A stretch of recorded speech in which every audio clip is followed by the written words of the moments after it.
Vítajte pri predvolebnej debate. Čo je prvá vec vo vašich plánoch? Tou prvou je podvod na občanoch. Čo budete robiť, som zvedavý. Tlačiť kaleráby do hlavy. Tak pán Kotleba, vaša rada nad zlato? Všetko je lepšie, ako ostať na to. No tak to je veru múdrosť dňa. Poďte sa sem postaviť na miesto mňa. Ako by ste upevnili justíciu? Amnestiu za korupciu. Ach Igor, bože, vy ste fakt kus bola. Ja viem, že nepostúpim do druhého kola. Prvá vec, čo spravíte, keď pôjdete na hrad zasadnúť, je... Kufroch doniesť peniaze, ale potom rýchle vypadnúť. Aký výsledok je pre vás decent, Harabín? 48%. No nechcem vás tu podceňovať. Dovolím si zarepovať. Harabín kráľuje. Harabín kráľuje. Ach, prečo tak všetkým kúruje?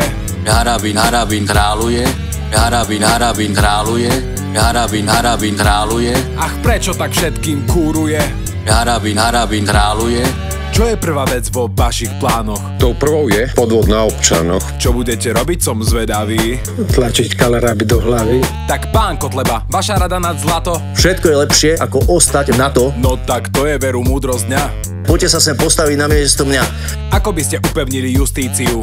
Amnestiu za korupciu. Ach Igor, bože, vy ste fakt kus bola. Ja viem, že nepostúpim do druhého kola. Prvá vec, čo spravíte, keď pôjdete na hrad zasadnúť, je... Kufroch doniesť peniaze, ale potom rýchle vypadnúť. Aký výsledok je pre vás decent, Harabín? 48%. No nechcem vás tu podceňovať. Dovolím si zarepovať. Harabín kráľuje. Harabín kráľuje. Ach, prečo tak všetkým kúruje? Harabín kráľuje. Harabín kráľuje. Harabín kráľuje. Ach, prečo tak všetkým kúruje? Harabín kráľuje.